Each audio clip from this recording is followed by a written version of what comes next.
Vi fick precis rapport om att det är en varg 250 meter ifrån oss.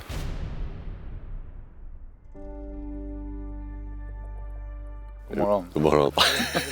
Nu är det tidig morgon tillbaka i Skogaholm. Ja, vi är på Sveaskogs marker. Det är samordnad vildsvinsjakt över jaktlagen helt enkelt. Och vi ska gå med varsitt hundekipage, du och jag. Med ställande vildsvinshund. Ja, det ska bli sjukt kul. Så ja, nu är det dags för att den här marken till slut ska få visa vad den går för. Ja, faktiskt. Jag var här för några veckor sedan och då hade vi en älg som blev olovlig en sekund innan den kom. Det är också min första gång för att gå med hund. Ja, är det det? Ja, vad kul. Så det blir sjukt spännande. Ja, för mig, det är första gången jag ska göra det med liksom när det är uttalat vildsvin. Skitjakt av den här. Första såten här ska jag gå med Stefan och hans Norrbottenspets Tyson. Man gillar ju namnet. Nu är vi typ framme där vi ska släppa jakten igång. Hundarna är lös.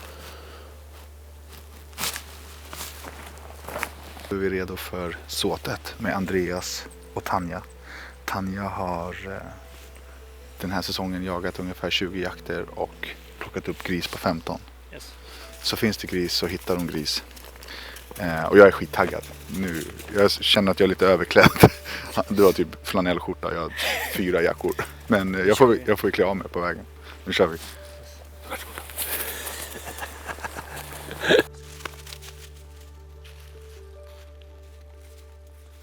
Sett mycket älg och gronspår. Men hittills inga vildsvinsspår faktiskt. Sjukt kul, inga människor har gått här sen det snöade. Så det är väldigt tydligt hur mycket djur det är. Vi fick upptag 170 meter ifrån oss. Men nu har det dragit iväg så det är 300 meter ifrån oss. Så att just nu finns det inte så mycket som vi kan göra härifrån. Som ni ser så är det extremt tät skog. Och det skulle ta oss väldigt lång tid att gå i kapp. Nu kommer de rakt bak mot oss. Ska vi ta oss tillbaka lite om hon nu vinklar? Det är ju en å här. Så vi går tillbaka lite. Och så ser vi om vi kan. För hon är buktat runt, hon är här borta nu.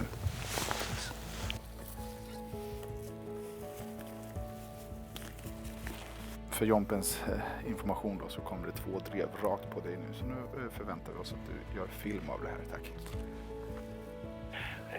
49 kan vara det. Det går långt söderut här så det kan mycket väl komma upp på 49 och 50 där neråt.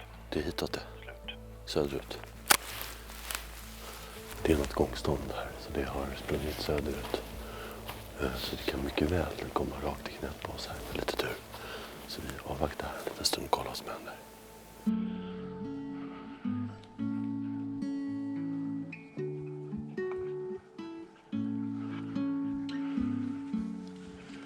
Jag kan inte avgöra om det är en ko eller en kviga, men det var ingen kalv i alla fall.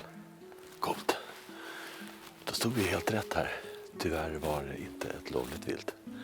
Men en otroligt fin älg i alla fall.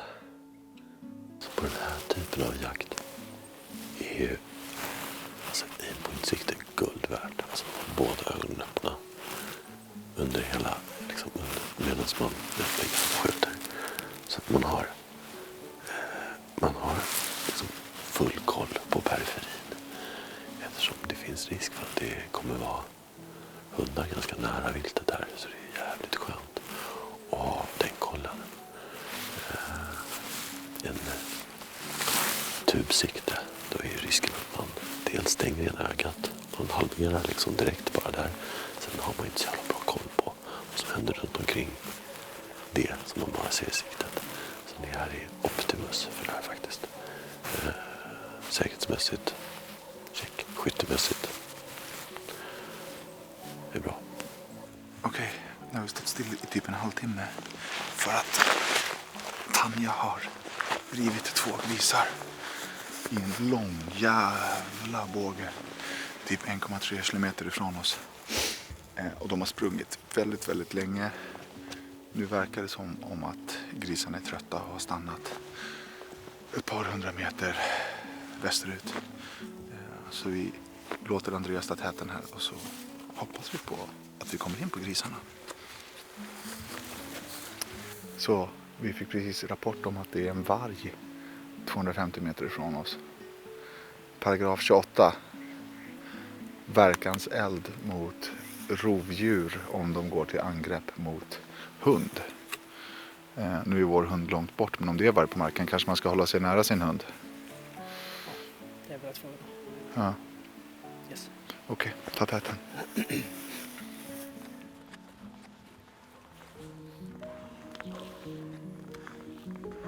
Om du täcker ditåt. Precis när vi skulle koppla hunden så fick vi upptag på vad vi tror är gris. 50 meter, 60 meter, 70 meter in kanske. Så vi tar Andreas håller höger, jag håller vänster.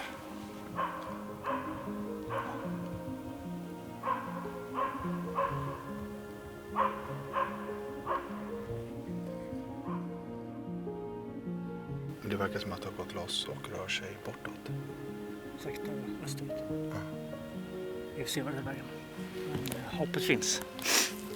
Hoppet finns. Vi såg på GPSen att Tanja drev grisarna rakt hitåt. Så vi sprang som Navy Seals. Men antagligen så stötte vi, för nu har det vänt och gått spitrakt inåt igen. Nu går de mot vår kära vän Rickard. Okej. Och så att han sköter jobbet. Yes. Det måste vara för Tanja.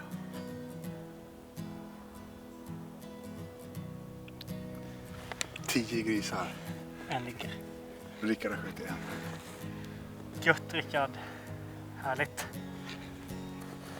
Yes.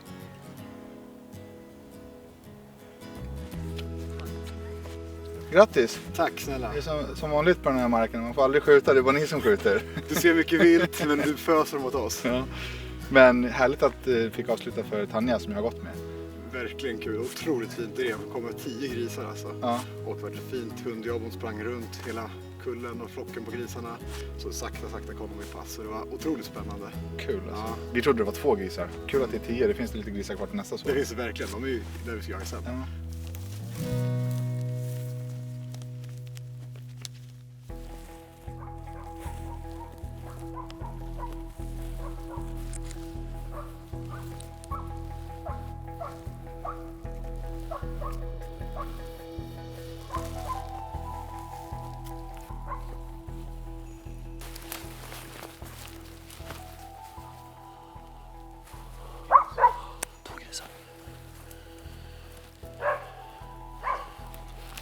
Vad är det nordost då? 2 grisar gick loss mot nordväst. Tyson är efter. Ja, vi kom in här på, alltså att smyga är det här. Ja, ni ser ju själva hur trångt det är. Att smyga sig in på ett ståndskall här. Och med frost och snö och is och skit.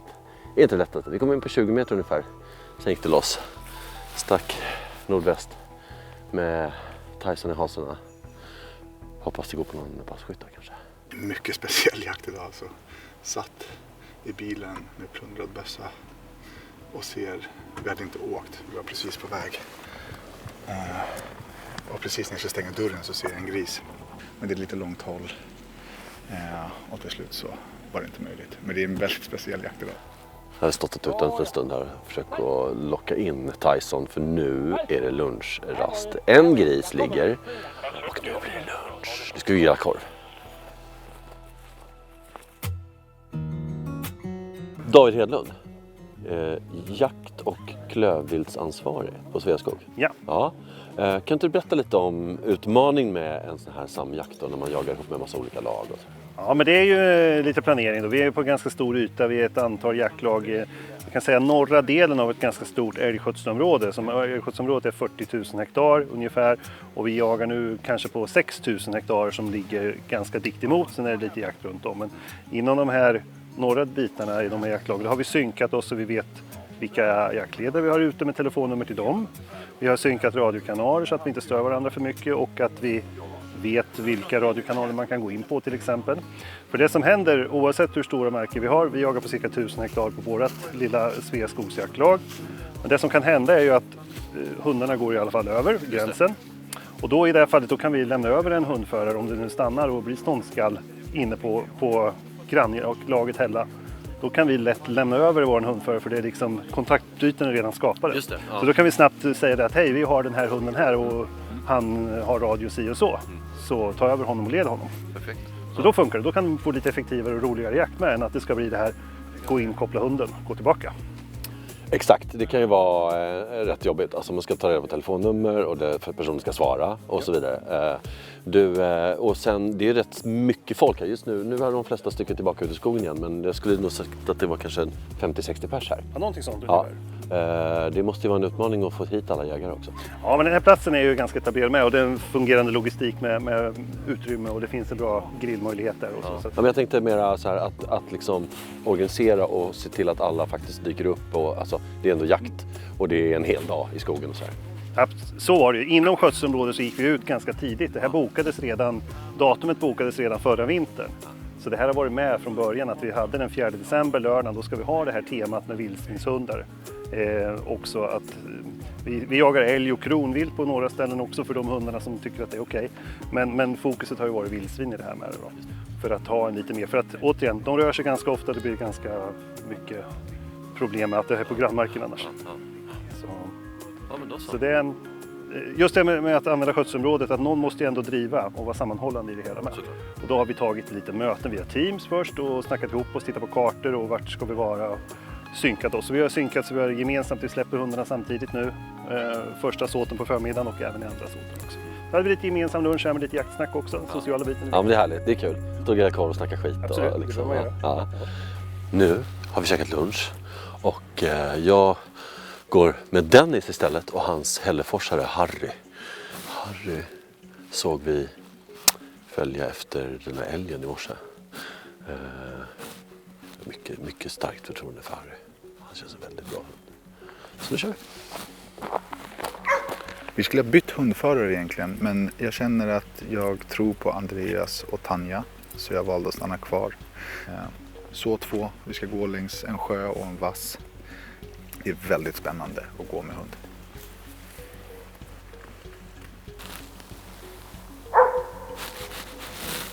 Harry han går bara och trassar omkring i den här tätningen fram och tillbaka med en gris. Vars spår vi ser här.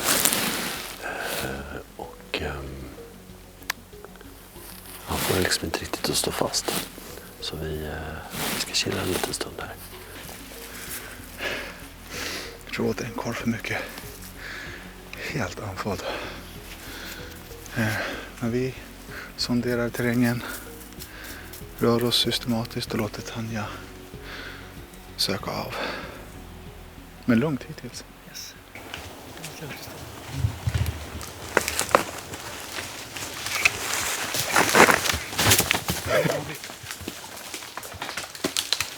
Här stod jag mitt i en rolig historia medan vi väntade på upptag.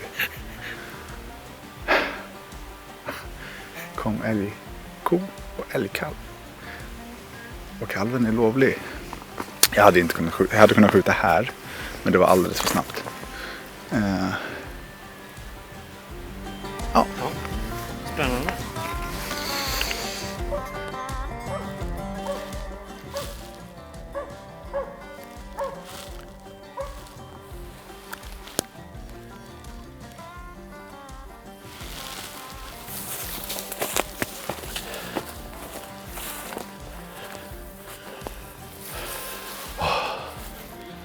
Alltså, det här var en väldigt svårjagad gris. Det går inte att komma in på den. Det måste vara 4:e eller 5:e ståndskallet nu. 100 meter bort. Står den. Att gå som hundförare innebär ju en del väntan som vi gjort idag. Och eftersom att vi är flera stycken, vi är 3 stycken, så blir det lätt att man står och snackar. Och ett tillfälle så missar vi älgarna på grund av det. Men nu har vi stått här och myst lite och väntat på Tanja. Då kom det ett ensamt rådjur och stod still med bredsida i ett par minuter. Och sen kom en Norrbottenspets och följde den i spåret. Men du jagar också med aimpoint. Jag ser att du har en H1. Hur kommer det sig att du väljer aimpoint? Jag tycker att det är det självklara valet. Bössan är med bra uppsikt både på omgivningen och viltet jag ska fälla. Sen använder jag det mycket i jobbet, så jag är ganska van vid att skjuta aimpoint och det är det vi använder mest. Jag tycker det är överlägset faktiskt. Jag är ju vänsterdominant. Så att för mig blev det ju natt och dag. Alltså helt banbrytande att gå från tubkikare till aimpoint. Alltid med tubkikare. Jag har jättesvårt med anläggningen. Jag får hela tiden tubkänsla. Jag känner mig väldigt osäker. Och när man bytte till aimpoint, då har ju, alltså, det var som en helt ny värld. Ja. Alltså jag ser allt. Jag har full koll på hela omgivningen. Liksom. Du är fri på något vis. Ja, exakt. Magiskt. Ja, det är helt. Jag trivs jättebra. Riktigt bra. Jag skulle inte byta bort det för något i världen. Vad skulle du säga är längsta avstånd? Vi satt ju och pratade nu om den här rågeten som stod här borta. Vad kan den ha stått på? 100-120? Ja, ungefär. Ja, men det hade du inte skjutit på? Nej, det hade jag inte gjort. Det hade jag inte. Men det sällan jag skjuter över 100 meter ändå. Ja. Kommer väldigt långt borta kan man lyfta på mössan och tacka för dagen. Liksom. Ja. Det kommer fler tillfällen. Ja, men jag känner lite samma. Alltså, direkt när jag kommer ut på pass så har jag en radie. Här kan jag skjuta. Och den är alltid längre eller närmare mig än vad den är längre bort. Liksom. Precis. Det är väl smart och det är lätt att alltså, tänja på gränserna om man har en kikare som man kan överreda förstoringen på. Ja. Då får man de här elaka skadeskjutningarna. Så att, ja, vad fint det är. Hej tjejen, kom! Duktig! Ja. Kom då. Bra tjejen, bra. Nu har vi kopplat Tanja en kvart innan jakten bryts på grund av solnedgång. Vi beger oss mot Jompen för att kolla hur det har gått. Tanja är slut. Hon har jagat i järnet hela dagen. Hon har drivit gris från 9 i morse tills nu 2:45. Så vi börjar gå tillbaka. Det är dags att bryta. Det är snart mörkt och ja, det var den här dagen det. Mycket action, inte så många skott tyvärr. Så kan vi gå. Vi ska se hur det gått för Danne då. Hör du Danne? Ja. 30 bena? Nej, inte benen. Jag är lite öm i fotsulorna typ. Men skönt att inte frysa. Ja. Jag har frysit lite om fötterna och fingrarna. Jag har ju kört de här rackarna. Ja, funkar de? Alltså hur bra. Nu är batteri precis på sista. Kolla, blinkar lite. Då är batteriet slut efter en hel dag. Det har varit så jävla... Alltså med rött också. Ja, lyxa på. Läsa lite batteri. Ja, Avignon. Funkar ju bra ju. Ja, verkligen. Ja, jag har varit varm och gossig om tårna hela dagen. Ja. Och det här är inga vinterkängor egentligen. Alltså det är bara... Ja. Så det har varit riktigt bra faktiskt. Jag är supernöjd. Men kul att gå med hund som fan och få se den sidan. Det är första gången för mig. Att få se den sidan av jakten. Hur det funkar och liksom vad det faktiskt som görs för att djuren ska komma i pass. Ja. Liksom. Du har aldrig ens gått med hundförare överhuvudtaget? Nej, okej.